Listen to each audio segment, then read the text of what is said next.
እንደዚህ አይነት መስቀል በፍጹም ባንገታችሁ እንዳታስሩ። ይህ ትምህርት ለብዙ እህቶች ወንድሞች ይጠቅማቸዋልና ሼር፣ ኮፒ ሊንክ እያደረጋችሁ ኮሜንት ላይ መስቀል እያላችሁ ጻፉልኝ።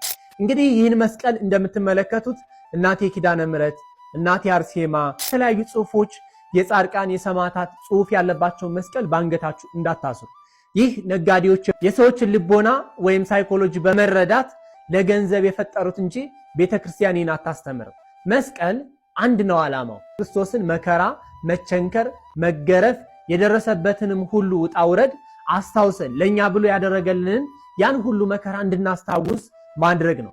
በሌላ መልኩም ጠላት ሰይጣንም መስቀለኛ ስንሰራ፣ መስቀል ስናስር ባንገታችን ሲመለከት ከኛ ይርቃል፣ ድል እንነሳዋለን፣ ወደኛ እንዳይቀርብ ጉልበት ያጣል። የክርስቶስ መሆናችንንም የምናሳውቅበት መገለጫችን ነው። ነገር ግን በመስቀሉ ላይ ሌሎች ጽሁፎችን መጻፍ፣ በተጨማሪም እንደነዚህ አይነት ስዕላትን በልብ ወይም በተለያየ መልክ ተቀርጸው እዛ ውስጥ በስቲከር መልኩ ቀርጸው የሚያደርጓቸውን ስዕላት ባንገታችን ማድረግ አይገባንም። የምናደርገው መስቀልንና መስቀልን ብቻ ነው። እርሱም የክርስቶስን አባትነት ፍቅሩን እንድንረዳ እንድናውቅ ነውና እና ይህ በቤተ ክርስቲያናችን የተጻፈ ሕግም ስርዓትም የለው።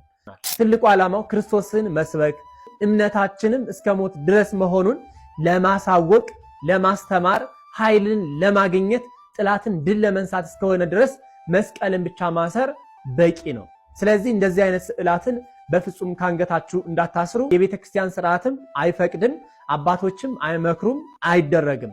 እግዚአብሔር አምላክ ጥበቡን ማስተዋሉን ያድለን። አሜን።